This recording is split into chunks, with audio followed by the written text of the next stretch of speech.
Donc le titre de ma communication est peut-être moins alléchant que celui d'autres intervenants aujourd'hui. Je vais parler de modélisation, on va parler de méthode, mais je vais aussi essayer de vous parler de science et de vous donner des exemples de ce qu'on peut faire avec les modèles de la biogéochimie dans l'océan.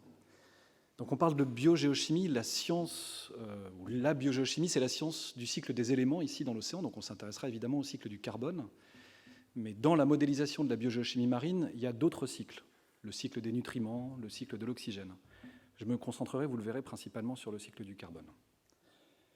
Donc ce que je vais essayer de vous montrer aujourd'hui, c'est d'abord pourquoi est-ce qu'il faut modéliser la biogéochimie marine et le cycle du carbone dans l'océan. Vous en avez déjà eu des exemples en fait ce matin avec en particulier les exposés de Pierre Régnier. Il a beaucoup parlé de modèles, mais aussi celui d'Édouard et celui de Laurie Mainvielle. Puis ensuite, j'essaierai de vous montrer comment est-ce qu'on modélise le cycle du carbone dans l'océan. Alors je m'intéresserai à une classe de modèles en particulier et à la représentation de la biogéochimie marine dans les modèles système Terre, dans les modèles climatiques qui sont les mêmes que ceux qu'on utilise pour faire des projections climatiques. Et puis je terminerai avec quelques exemples récents, plus ou moins récents d'ailleurs, sur différents types de travaux qu'on peut faire avec ces modèles biogéochimiques.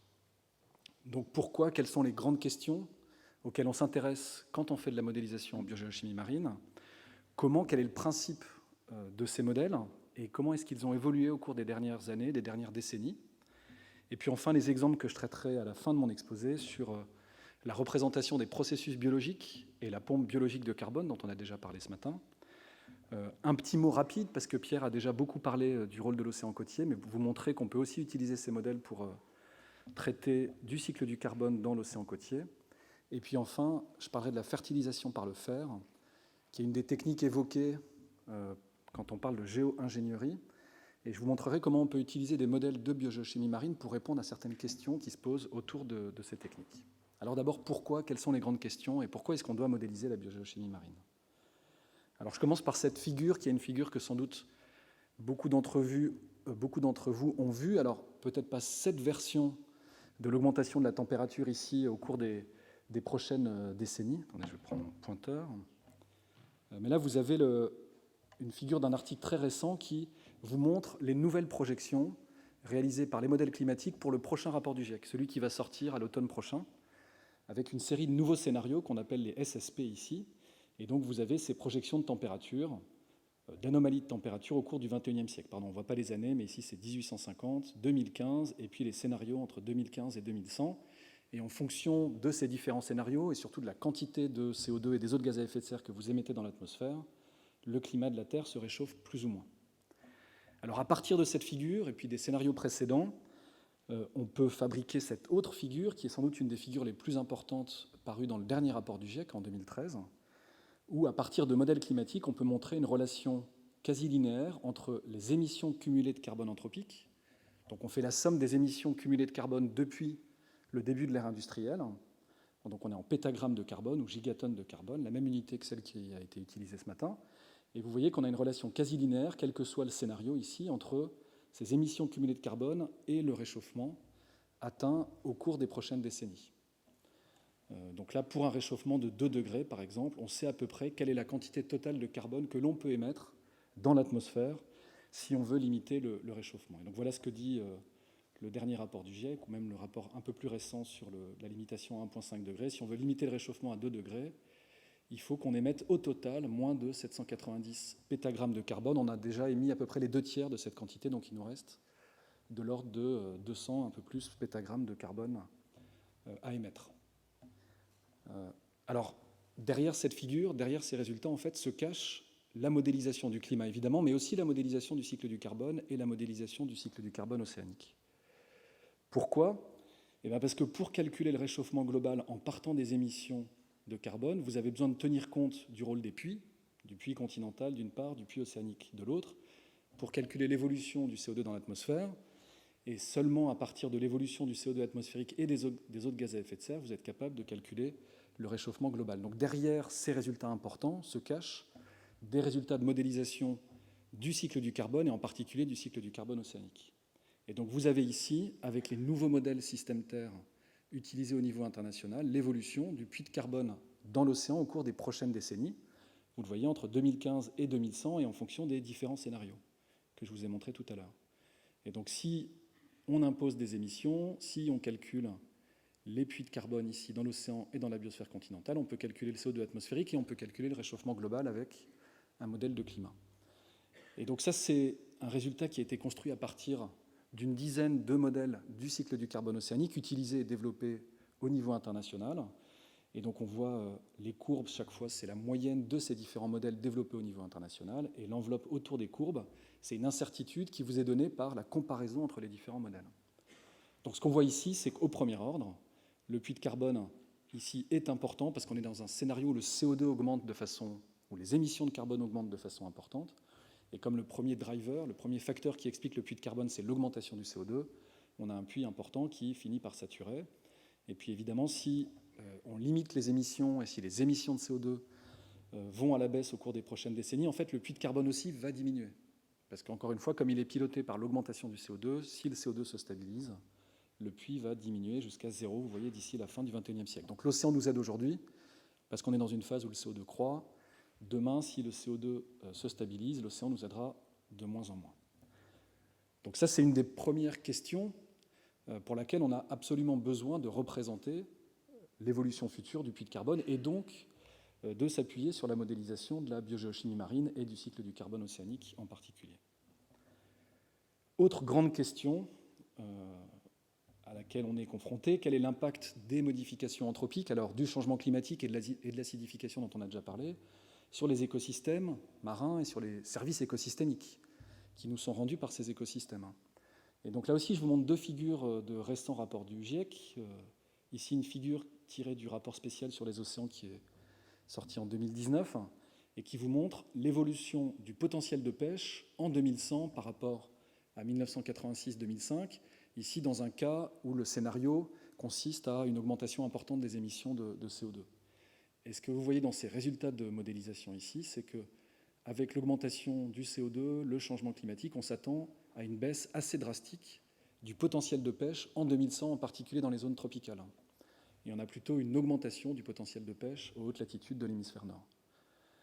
Autre résultat, cette fois-ci tiré du rapport du GIEC en 2014, vous avez ici la distribution d'un certain nombre d'organismes, les coraux d'eau chaude, en vert, dans la zone tropicale, en surface, les coraux d'eau froide, plutôt en subsurface, de temps en temps à plusieurs centaines de mètres de profondeur, et puis ici des pêcheries de crustacés et de mollusques. Pourquoi ces organismes-là? Parce que ce sont des organismes calcifiants et qui sont particulièrement impactés par l'acidification des océans.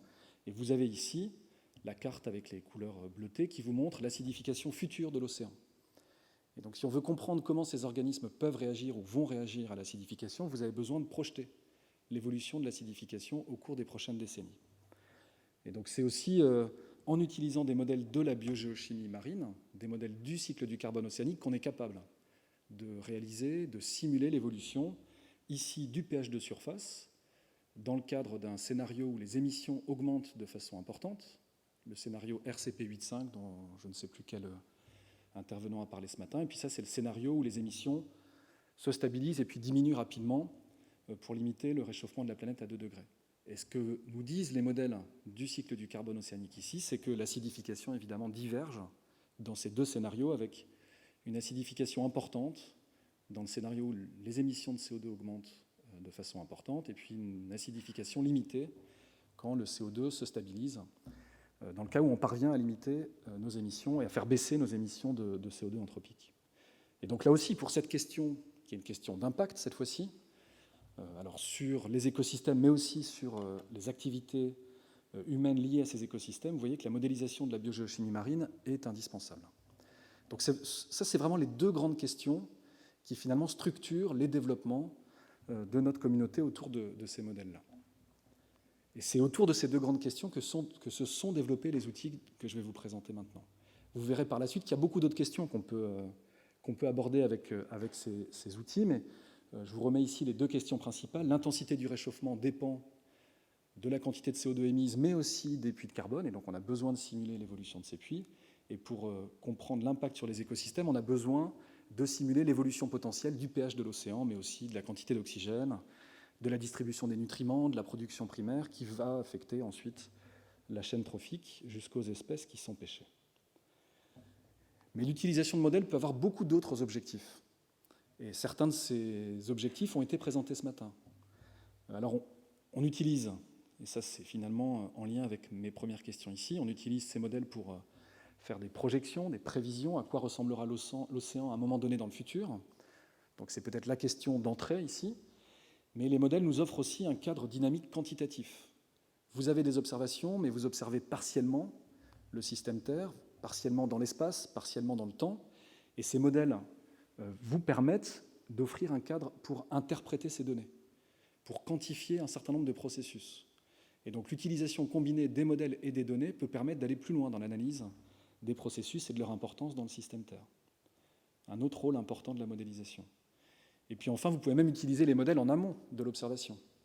À quel endroit faut-il observer? À quelle fréquence faut-il observer si on veut être capable de détecter, d'attribuer un changement qu'on pourrait observer? Donc, on utilise de plus en plus les modèles pour fabriquer des stratégies d'observation. Et puis enfin, quatrième possibilité d'utilisation de ces modèles, des tests d'hypothèses. Alors finalement, prévision, projection, c'est aussi un test d'hypothèse. Mon CO2 ou mes émissions évoluent de telle façon ou de telle autre façon, à quoi ressemblera l'océan du futur. Ici, vous pouvez tester beaucoup d'autres choses, et en particulier tester par exemple les méthodes de géo-ingénierie dont je parlerai tout à la fin, la fertilisation par le fer. On peut aussi tester le modèle dans le passé, pour essayer d'expliquer les événements de Heinrich. C'est ce que nous a montré Laurie Mainviel ce matin. Donc beaucoup d'utilisations supplémentaires, en plus de simplement l'utilisation de modèles pour projeter. Alors, je vais maintenant essayer de vous montrer comment on modélise la biogéochimie dans l'océan, comment on modélise le cycle du carbone océanique. Mais peut-être avant de parler spécifiquement du cycle du carbone dans l'océan, je vais vous dire quelques mots sur la modélisation du climat. On a parlé de modèle système Terre ce matin. On parle beaucoup de modèles de climat. Et peut-être pour ceux qui ne savent pas ce que c'est qu'un modèle de climat, je vais essayer de vous donner les principes de base de la modélisation du climat de façon très, très simplifiée ici. En fait, les modèles de climat, ils sont absolument nécessaires. Quand on étudie le climat, dans un domaine de la physique compliqué, parce qu'on ne peut pas expérimenter sur un analogue du système climatique. C'est un système de trop grande échelle et trop complexe pour reproduire en laboratoire un analogue expérimental. Et donc, ce qu'on crée avec les modèles climatiques, c'est un analogue numérique du système climatique. Et donc, quand vous fabriquez un système climatique, vous avez en toile de fond un modèle conceptuel du système que vous voulez simuler, donc du système climatique. Donc ça, c'est un exemple de modèle conceptuel du climat où vous avez les différentes composantes du système climatique qui vont interagir sur les échelles de temps d'intérêt. Donc l'atmosphère, évidemment, la physique de l'atmosphère, la chimie de l'atmosphère, les interactions entre l'atmosphère et l'océan, les échanges de chaleur, les échanges d'eau, les échanges de matière, mais aussi les surfaces continentales. Conceptuellement, vous avez ici le lien entre les continents et les océans via les apports par les rivières dont parlait Pierre Régnier ce matin, l'importance de la cryosphère ici. Et donc vous avez sur ce schéma ici une représentation conceptuelle du système que vous voulez mettre dans votre ordinateur, que vous voulez représenter dans votre ordinateur. Alors je vous montre peut-être une partie de cette courte vidéo qui a été réalisée par des collègues, en particulier du LSCE ici. Alors si ça démarre, voilà. Elle vous montre avec les mains ce que c'est qu'un modèle de climat. En deux mots, le principe d'un modèle de climat, c'est que ce n'est pas un modèle statistique, c'est un modèle mécaniste qui utilise notre connaissance des processus physiques, chimiques et biologiques et qui les met en équation. Alors il les met en équation, ce modèle de climat, et ensuite, pour pouvoir calculer l'évolution du système climatique, il va discrétiser l'atmosphère et l'océan, donc il va séparer l'atmosphère en plein de petites boîtes que vous voyez ici. Et la même chose est faite sur les... Pardon, c'est pas ça que je voulais faire.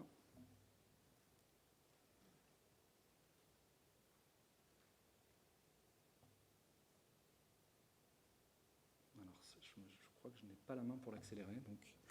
Donc le principe de base, c'est que vous séparez l'atmosphère en plein de petites boîtes, à l'échelle horizontale, à l'échelle verticale. Vous faites la même chose dans l'océan, à l'échelle horizontale, à l'échelle verticale.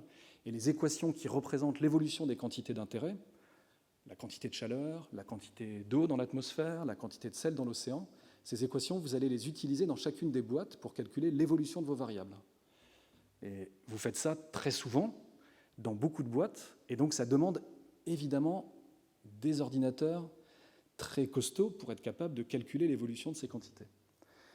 Et donc là, par exemple, pour l'atmosphère, on représente les transferts de masse, de chaleur, d'eau entre les différentes boîtes. Il y a un certain nombre de processus qui ne peuvent être ne peuvent pas être représentés explicitement, les processus de toute petite échelle. Et donc les nuages que vous avez vus tout à l'heure, dans l'atmosphère, ils posent problème, on ne peut pas représenter explicitement la physique des nuages, donc on utilise des paramétrisations empiriques pour expliquer le rôle des nuages sur le cycle de l'eau, par exemple. Sur la biosphère sur les surfaces continentales, on va représenter dans chacune des mailles du modèle une fraction de maille couverte par des forêts, par des cultures, et on va représenter les échanges d'énergie et d'eau entre la maille atmosphérique et la surface continentale. Et puis dans l'océan, on fait la même chose. On sépare en différentes mailles, on représente les courants océaniques entre les différentes boîtes. La turbulence dont parlait Sabrina ce matin n'est pas représentée explicitement parce qu'on n'a pas la résolution pour être capable de représenter les tourbillons, et donc on est obligé de paramétrer le rôle de la turbulence sur le transport de matière, le transport d'eau. Là, vous avez la pompe biologique dont on a déjà parlé ce matin et dont je vais vous reparler. Et puis ensuite, beaucoup d'équations et des gros ordinateurs. Et donc le principe de base, c'est une représentation mathématique du système, des processus, basée sur notre connaissance de la physique. Puis cette discrétisation, on sépare l'atmosphère et l'océan en plein de petites boîtes. On donne un état initial au modèle. Voilà à quoi pourraient ressembler en 1850 les différentes variables. Et puis ensuite, on simule l'évolution en fonction de forçages, donc de conditions extérieures, par exemple les émissions de CO2 ou l'insolation solaire. Et puis ensuite, on simule, par exemple, ici, des flux de CO2 à l'interface entre l'atmosphère et l'océan.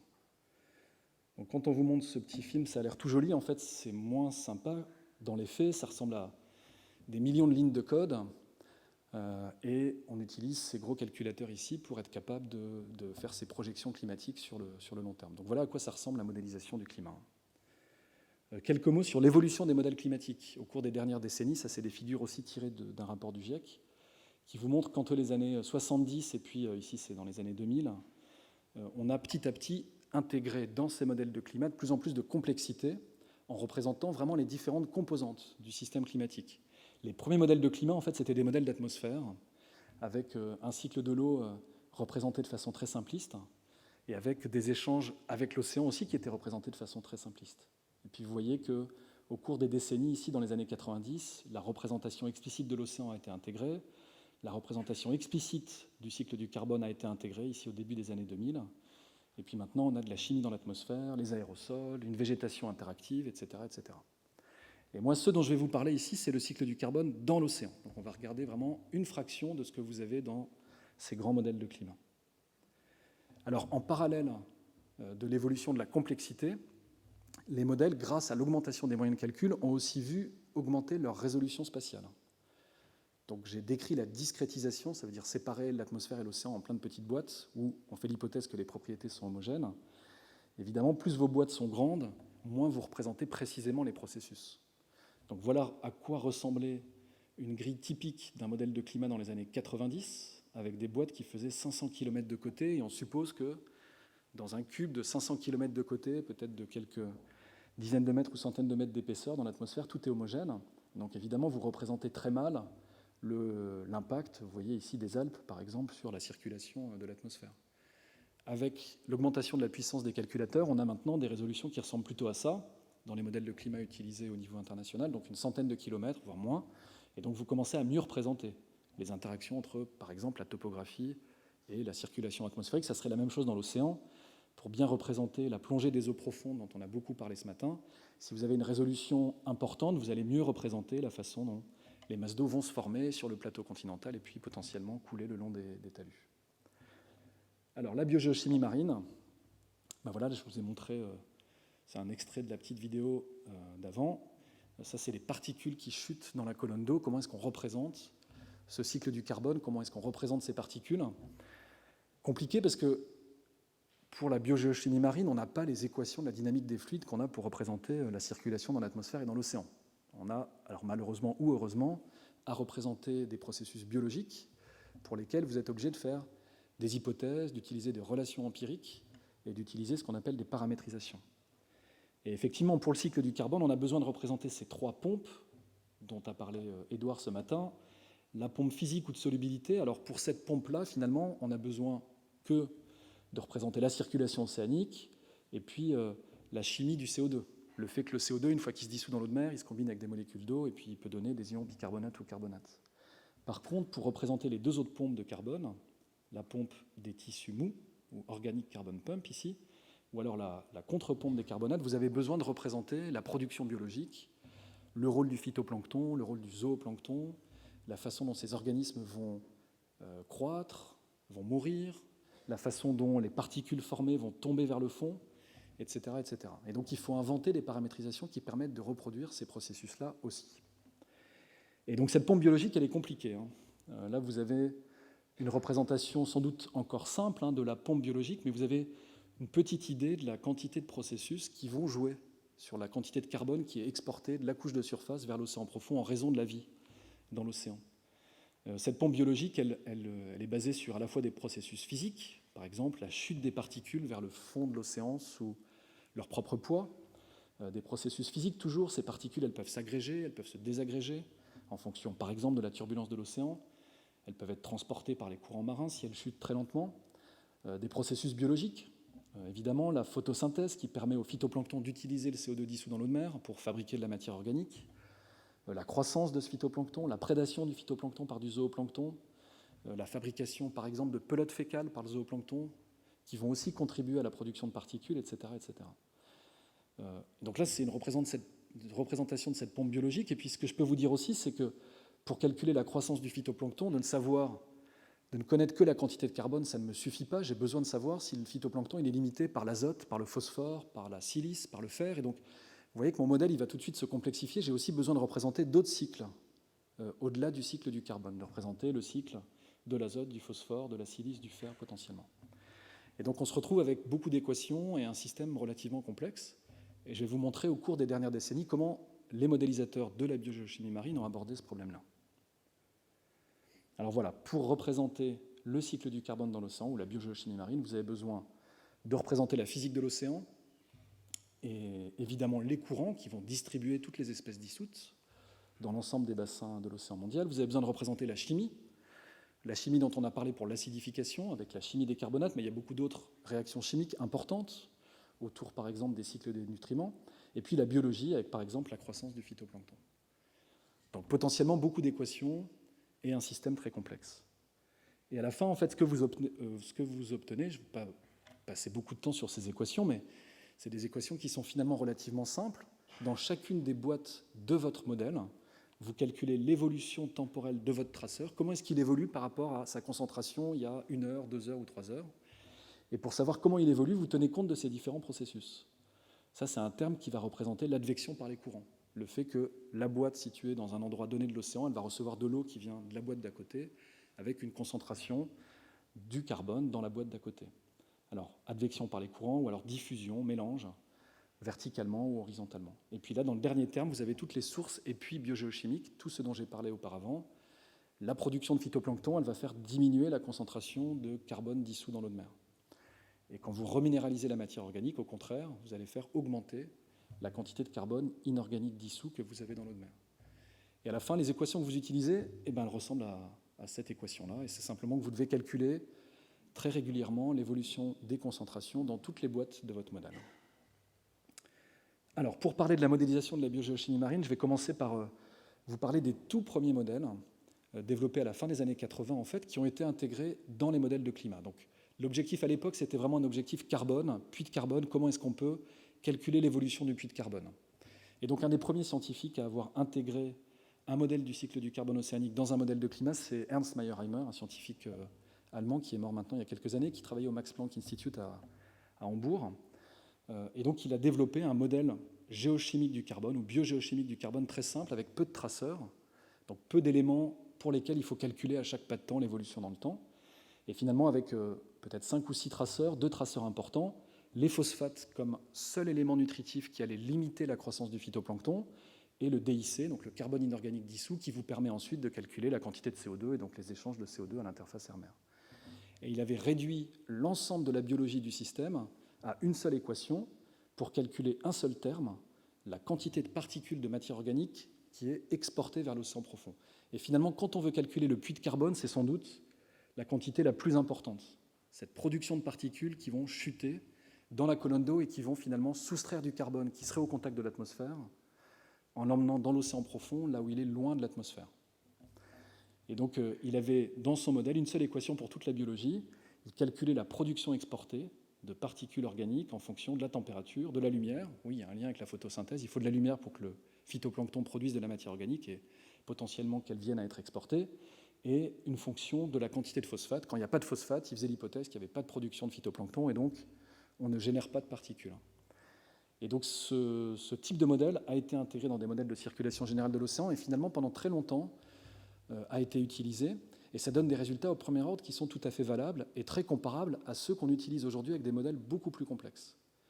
Et donc là, finalement, par rapport au coût d'un modèle de circulation de l'océan, vous ajoutez quelques traceurs. Évidemment, ça coûte plus cher, mais ce n'est pas trop cher. Par contre, vous ratez potentiellement un certain nombre de processus importants. Vous ne représentez pas le phytoplancton, pas la chlorophylle, pas le zooplancton, etc. Et donc, les années qui ont suivi, en particulier dans les années 2000, on a dans les modèles de climat des modèles un peu plus complexes, avec plus de traceurs, où on représente le phytoplancton explicitement, alors avec une espèce générique de phytoplancton qui ressemble en moyenne au phytoplancton dans l'océan, avec du zooplancton, de la matière organique dissoute, Pierre en a parlé ce matin, des particules toujours qui sont exportées vers l'océan profond. Ça vous demande plus de paramètres, comment le phytoplancton pousse en fonction des nutriments, comment le zooplancton va prédater sur le phytoplancton, etc., etc. Mais ces modèles dits NPZD, pour nutriments, phytoplancton, zooplancton, détritus, en fait, particules, détritus, ces modèles NPZD sont toujours utilisés. Donc, dans les modèles de climat utilisés au niveau international, le cycle du carbone dans l'océan est souvent représenté en s'appuyant sur un modèle de type NPZD. Alors, un exemple d'équation aussi pour ces modèles NPZD, alors là, on peut calculer la croissance du phytoplancton, donc la production primaire, en utilisant un taux de croissance du phytoplancton, un terme qui limite ce taux de croissance par la température, un terme qui limite le taux de croissance par l'abondance en nutriments ou par la lumière, et puis fois la biomasse de phytoplancton. Donc là, ça vous demande d'ajouter à votre modèle de nouvelles équations avec des nouveaux paramètres, et vous pouvez baser ces paramètres sur des expériences de laboratoire, et donc il faut commencer à travailler avec les biologistes qui font croître ou qui cultivent du phytoplancton en laboratoire. Donc dans ce cas-là, le taux de croissance, il est fonction des conditions environnementales et biogéochimiques et malheureusement de l'espèce. Là, on a un seul phytoplancton et donc on est obligé de faire des moyennes et de représenter de façon générique ce phytoplancton. Troisième génération de modèles, des modèles dits Dynamical Green Ocean. Ils s'appellent aussi des modèles en Plankton Functional Types, donc en type fonctionnel de plancton. Et ce qui s'est passé ces dernières années, c'est qu'on a commencé, dans ces modèles biogéochimie marine ici, à séparer le phytoplancton en grands groupes phytoplanctoniques. Alors le phytoplancton, vous avez des multitudes de classes de taille, depuis des organismes qui font 1 micron à des organismes qui font des centaines de microns, avec des caractéristiques fonctionnelles très différentes, des organismes qui ont des coquilles calcaires, des organismes qui ont des coquilles en silice, comme les diatomées. Et donc, il semble important de séparer le rôle de ces différents organismes. Et donc c'est ce qu'on fait depuis quelques années, avec des modèles où on a maintenant 2, 3, 4, 5 types de phytoplancton différents, plusieurs types de zooplancton en fonction de la taille. Donc on commence à représenter une chaîne alimentaire finalement. Le microzoo qui brouterait principalement sur certains types de phytoplancton, puis le zooplancton de plus grande taille qui viendrait brouter du microzooplancton et certaines espèces de phytoplancton. Et vous voyez aussi qu'on a augmenté le nombre d'éléments nutritifs qui pouvaient limiter la croissance du phytoplancton. Donc au-delà des nitrates et des phosphates, aussi le fer, les silicates, et puis j'ai des collègues qui développent des modèles avec la limitation par le zinc, par exemple, par le cobalt. Donc ces modèles se complexifient. Vous imaginez que le nombre de traceurs qu'il faut transporter dans l'océan est très important. Ici, vous en voyez une dizaine, il y en a sans doute plutôt une vingtaine dans les faits. Et donc, vous avez un modèle de circulation générale de l'océan. En ajoutant la biogéochimie, vous allez multiplier potentiellement par 5 ou par 10 le coût du modèle parce que vous voulez représenter la biologie de façon un peu plus précise que ce que vous avez dans des modèles très simplistes ici, comme le modèle géochimique. Je vais vous parler un petit peu des exemples que je vais vous donner. Ils sont basés sur l'utilisation de ce modèle-là, le modèle Pisces, développé par un collègue qui travaille à l'océan ici à Paris, Olivier Aumont. Et donc, c'est un modèle en type planctonique fonctionnel, simple, avec seulement 2 grands groupes. Du phytoplancton de petite taille et puis des diatomées, c'est du phytoplancton de plus grande taille, en particulier qui utilisent la silice pour leurs coquilles ou tests, avec 2 types de zooplancton et puis les 5 éléments nutritifs dont j'ai parlé tout à l'heure. différents types de particules aussi, des petites particules qui tombent lentement dans la colonne d'eau, et puis des particules de plus grande taille qui vont tomber plus vite dans la colonne d'eau. Voilà, et donc ce modèle-là, vous l'intégrez dans un modèle de circulation océanique, vous le forcez, par exemple, avec l'évolution du CO2 dans l'atmosphère, avec des vents, des températures de surface, vous lui donnez aux embouchures des rivières des apports de DOC, de matière organique dissoute, de matière organique particulière, de nutriments, de DIC, c'est un peu ce que Pierre racontait. Donc on utilise les données qu'on a à disposition pour forcer aux frontières ce modèle. Alors vous pouvez aussi utiliser des produits qui vous disent quelle est la quantité de poussière déposée à l'océan, la quantité de fer qui viendrait de l'interaction avec le sédiment, et puis voilà à quoi ressemble une sortie du modèle. Vous avez ici des flux de CO2 simulés pour l'année 95, vous avez les mois qui défilent ici, et donc vous voyez en rouge des zones où le CO2 sort de l'océan, et en bleu des zones où le CO2 rentre dans l'océan. Et donc on retrouve certaines des caractéristiques que Claire Le Monaco a présentées ce matin, le dégazage dans le Pacifique équatorial lié à cet upwelling qui ramène des eaux riches en carbone naturel, des zones puits ici dans l'Atlantique Nord, dans le Pacifique Nord, et puis une forte saisonnalité qui dépend de la température, qui dépend de la production du phytoplancton, du mélange des eaux de surface avec les eaux de subsurface, etc., etc. Donc voilà l'outil. Vous pouvez commencer à l'utiliser pour répondre aux questions dont j'ai parlé, et à beaucoup d'autres questions. Alors avant de répondre à des questions sur les projections futures, évidemment, il faut évaluer proprement les outils de modélisation. Donc faire des projections, ça nous prend du temps, mais en fait, la majorité de notre temps, elle est passée à développer les paramétrisations, régler le modèle et l'évaluer en phase d'observation. Ça, c'est une partie très importante de notre boulot qu'on ne voit pas trop finalement, parce que ce qu'on voit, c'est la réponse à des questions qui intéressent en particulier la société. Donc je vous montre juste deux figures d'évaluation ici. Là, vous retrouvez les flux de surface. Alors là, c'est des delta P de CO2 basés sur la compilation de Takahashi, la même que celle que Claire Le Monaco vous a montrée ce matin. En rouge, des valeurs de P de CO2 ou de fugacité de CO2 plus fortes dans l'océan de surface que dans l'atmosphère, et puis en bleu, c'est l'inverse. Et là, vous avez ce que simule le modèle. Alors, dans un modèle climatique ici, vous retrouvez, alors oui, il y a des biais, il y a des différences, il y a des parties qui ne sont sans doute pas très bien représentées, mais on retrouve les grandes caractéristiques dans les zones d'upwelling, que ce soit ici le long du Yémen ou de l'Oman, un dégazage dans le Pacifique équatorial, dans l'Atlantique équatorial, et puis un puits moyen important dans l'Atlantique Nord ici, en zone arctique et dans le Pacifique Nord. Et puis dans l'océan austral, on retrouve les deux zones. Ici, la zone puits très importante, et puis cette zone source liée à l'upwelling, plus près du continent antarctique. Donc on peut vérifier par rapport aux données de P de CO2 que le modèle représente ce qu'on attend, et on peut aussi faire des simulations sur toute la période historique, et on vérifie aussi que le modèle il stocke le carbone anthropique dans les bonnes masses d'eau et dans les bons endroits. Et donc là, vous avez, alors c'est pas écrit, mais c'est les données de Katiwala sur les inventaires de carbone anthropique en fonction des différentes zones en 2009. Et donc beaucoup de carbone anthropique dans l'Atlantique Nord et dans cette bande dans l'océan austral ici, un peu moins dans le Pacifique Nord. Et ça, c'est ce que simule le modèle à la même époque, après une simulation où vous avez fait augmenter le CO2 depuis 1750. Et donc on vérifie aussi avec le modèle qu'on est capable d'absorber le carbone dans l'Atlantique Nord ici, dans l'océan austral, et de le stocker à peu près dans les bonnes masses d'eau. Donc il y a un travail important de développement, de réglage et d'évaluation. Voilà, je vais vous montrer maintenant quelques exemples, assez rapidement, 3 exemples. Je vais revenir sur la pompe de carbone. Vous avez vu que c'était complexe. Je vais vous montrer qu'elle est encore plus complexe que ce que je vous avais dit et qu'il faut qu'on fasse des efforts d'un point de vue modélisation pour intégrer cette complexité, ou en tout cas pour tester le rôle de cette complexité. Quand ensuite on va vers des projections, je parlerai très rapidement de l'océan côtier. Pierre en a déjà beaucoup parlé ce matin. Et puis je terminerai avec un point sur la fertilisation par le fer et l'absorption de carbone. Alors je reviens sur la pompe biologique de carbone. Voilà notre vision classique. Donc le paradigme de la pompe biologique de carbone, c'est de la production de matière organique en surface par le phytoplancton, un packaging en surface de particules. Alors la production de particules, alors ça peut être des cellules phytoplanctoniques mortes, ça peut être des organismes zooplanctoniques morts, mais ça peut être aussi des pelotes fécales qui ont été produites par le zooplancton, et ça peut être un mélange de tout ça. Après agrégation, on peut former des particules de plus ou moins grande taille avec un mélange de tout ça. Donc ça, c'est la vision classique. Les particules sont formées dans l'océan de surface, là, dans la zone qu'on appelle zone euphotique, la zone éclairée. Et puis ensuite, ces particules, elles vont couler sous leur propre poids dans la colonne d'eau.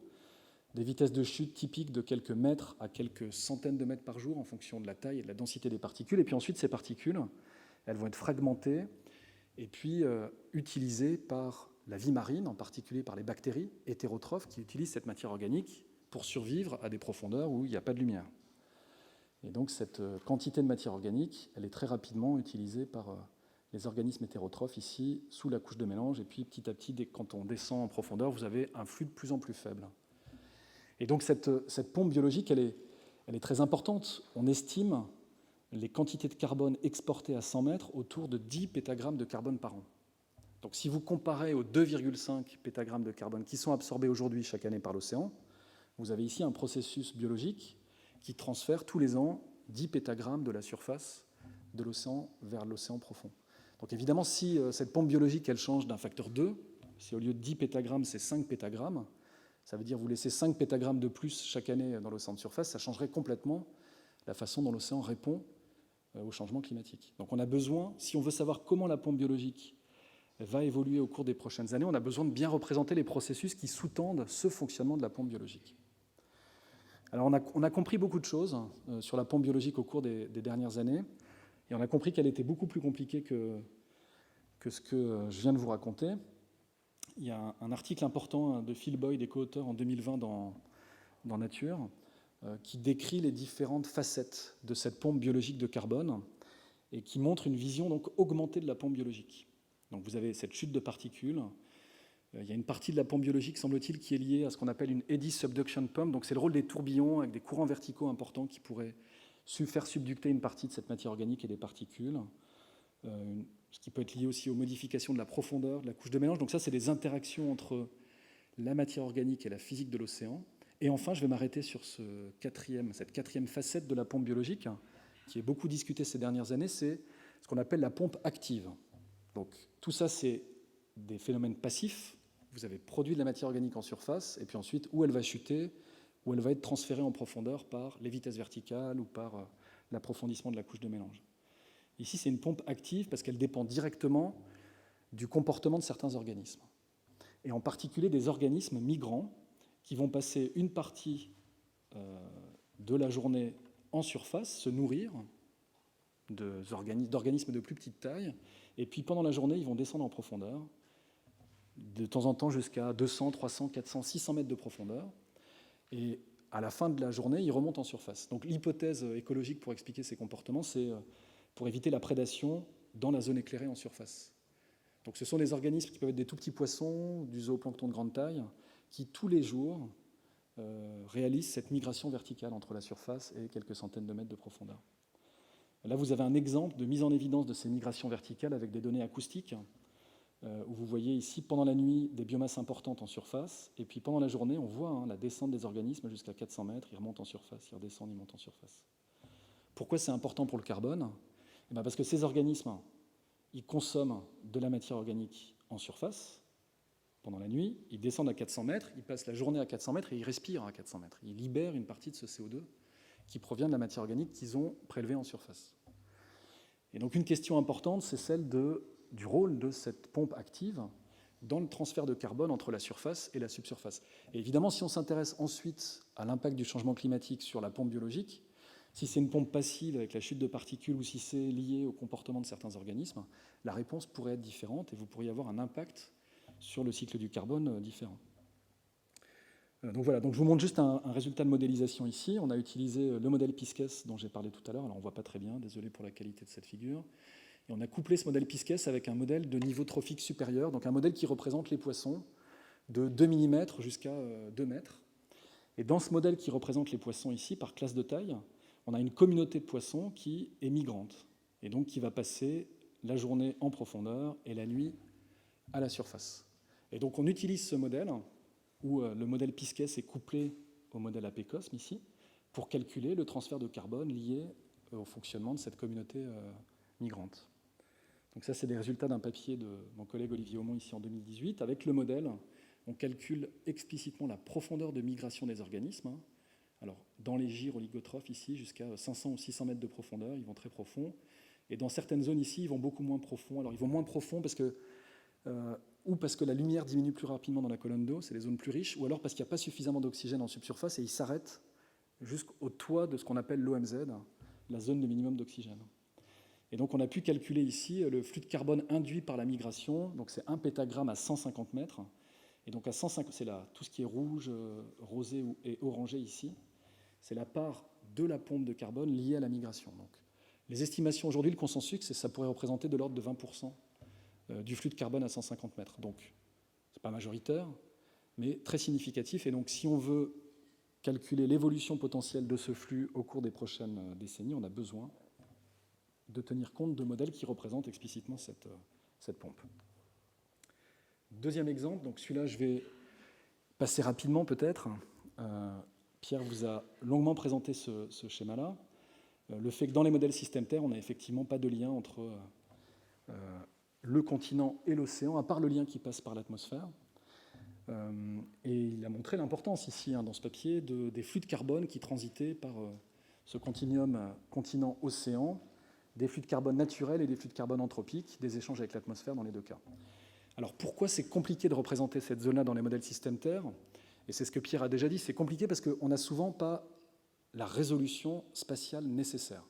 Imaginez que dans les modèles de climat, les boîtes moyennes dont je parlais, elles font 100 km de côté. Comment représenter ? Donc 100 km de côté, ça veut dire dans une boîte de 100 km par 100 km, tout est homogène. Okay ? Maintenant, vous voulez représenter la zone côtière, où vous avez peut-être un plateau continental qui fait quelques dizaines de kilomètres de largeur. Puis ensuite, c'est le talus, puis ensuite, c'est très profond. Donc évidemment que les choses sont très hétérogènes, peut-être encore plus hétérogènes qu'ailleurs, dans ces boîtes qui sont près des côtes. Et c'est pareil sur la partie continentale, très compliqué à représenter aussi en fonction de la résolution. Et puis deuxième point, souvent on n'a pas les processus dans les modèles qui sont importants pour cette zone côtière, en particulier l'interaction avec le sédiment, le rôle des marées, et puis il y a beaucoup d'autres processus qu'on représente très mal. Voilà, ce que je voulais vous montrer, c'était ces résultats qu'on a obtenus il y a quelques années avec un étudiant Timothée Bourgeois ici, où on a finalement bénéficié de l'augmentation de la résolution de ces modèles océaniques. On est passé de 200 km ici, et là on est à un demi-degré, maintenant à un quart de degré, donc 25 km. Donc on peut commencer à représenter explicitement ce qui se passe en zone côtière. Et donc dans ce papier, on avait calculé, avec ce modèle océanique à résolution augmentée, on avait calculé les puits et les flux de carbone en zone côtière, et donc on avait montré cette absorption par l'océan côtier de l'ordre de 0,1 pétagramme de carbone par an, moins importante qu'il y a dans les données, donc il y a toujours débat sur ces 0,1 pétagramme de carbone par an, mais le résultat à l'époque, c'était de dire que l'océan côtier était finalement peut-être moins efficace que l'océan ouvert par mètre carré pour absorber du carbone anthropique, et ça finalement contredisait un certain nombre de théories qu'il y avait dans la littérature sur la pompe biologique ou la pompe de carbone liée à l'océan côtier. Voilà. Donc j'en dis pas plus, j'ai enlevé une partie de mon matériel. Dernier point ici, fertilisation par le fer, absorption de carbone.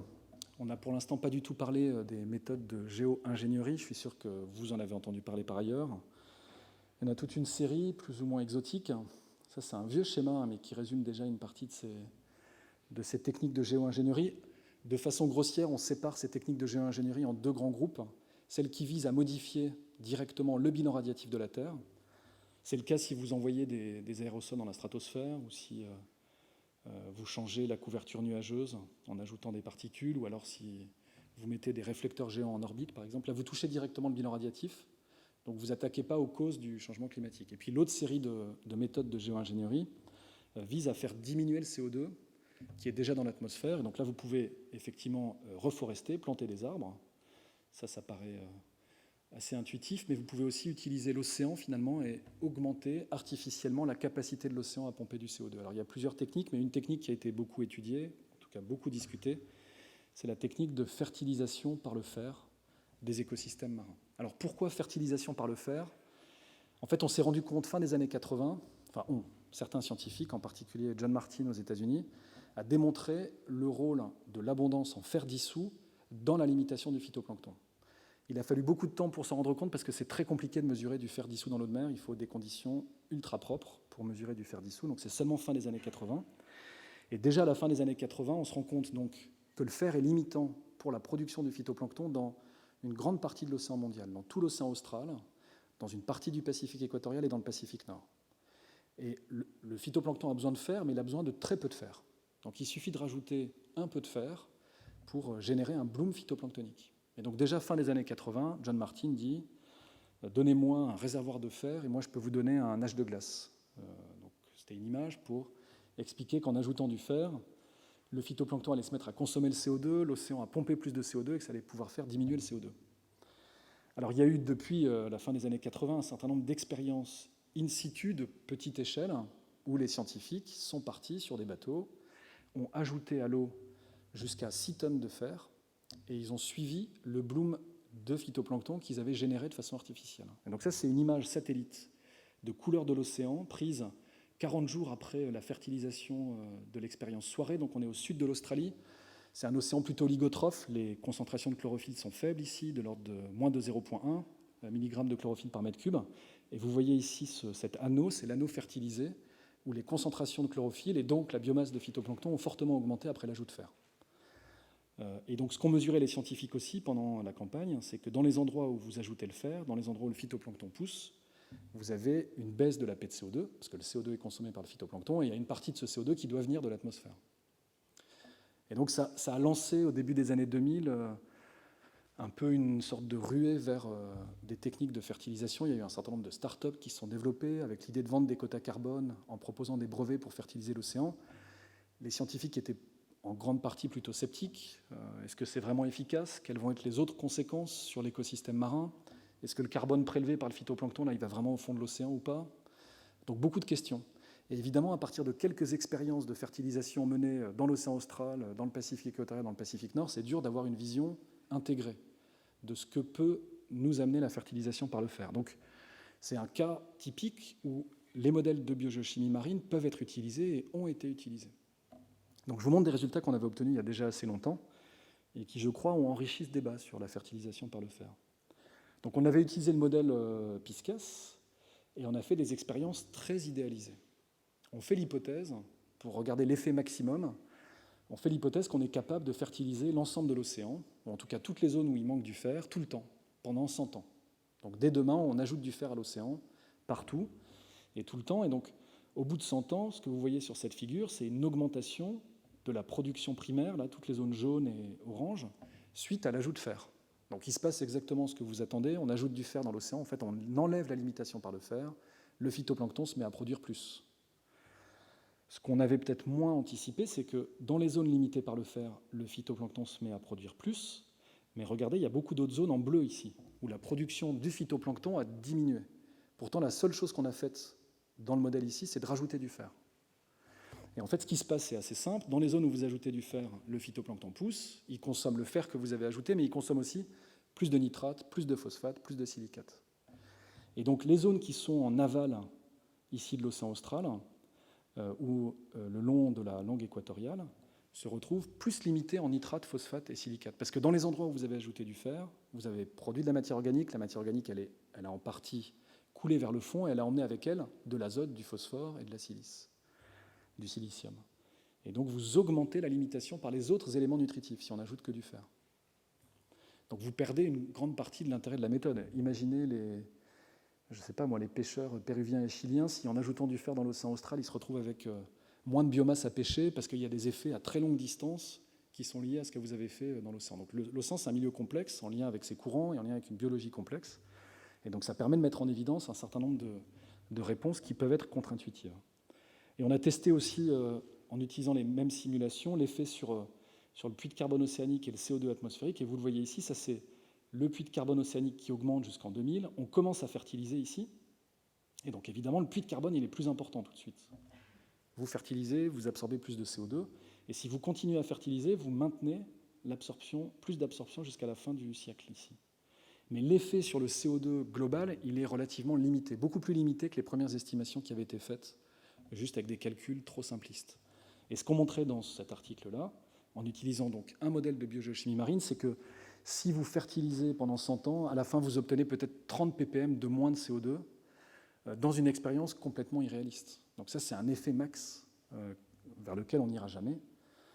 Et surtout, ce qu'on montrait aussi, c'est que si on arrête de fertiliser, assez rapidement, le CO2 revient à là où il était au départ. Donc c'est non permanent, c'est avec des conséquences collatérales potentiellement néfastes et assez peu efficace. Voilà ce qu'on disait dans cet article-là. Voilà, j'arrive au bout, peut-être je vais m'arrêter là. Donc, la modélisation, pourquoi ? Donc, j'espère qu'au-delà de la compréhension, au-delà de la prévision et de la projection, j'espère que je vous ai montré que la modélisation pouvait aussi servir à répondre à beaucoup d'autres questions, des questions fondamentales, sur la quantification de certains processus, sur le test d'hypothèse. Comment, je résume un peu ce que j'ai raconté, peut-être juste un mot sur Avenir, quelles sont les nouvelles voies. Alors, les nouvelles voies, c'est de plus en plus, on se rend compte de l'importance de la biodiversité, alors planctonique, phytoplanctonique, zooplanctonique. Et donc, on doit trouver d'autres manières de représenter cette biodiversité que d'ajouter des groupes fonctionnels. On est limité par le temps de calcul, je vous le disais tout à l'heure. Donc des travaux intéressants sur la façon de représenter la biodiversité. Beaucoup de questions aussi sur le rôle des petites échelles physiques, des tourbillons. Je suis sûr que Sabrina Spaich vous en parlera dans quelques instants. Et puis les exemples que je vous ai montrés, évidemment, au premier ordre, évolution du puits de carbone, la rétroaction climat-carbone dont je n'ai pas parlé, comment est-ce que le climat qui change va changer l'efficacité de l'océan à capter du carbone. Et puis sur les impacts sur l'écosystème, j'ai un peu parlé de l'acidification, mais il y a effectivement d'autres questions autour de la désoxygénation, de l'évolution de la production primaire qu'il faut ou qu'on peut aborder avec ce type d'outils. Voilà, je vous remercie.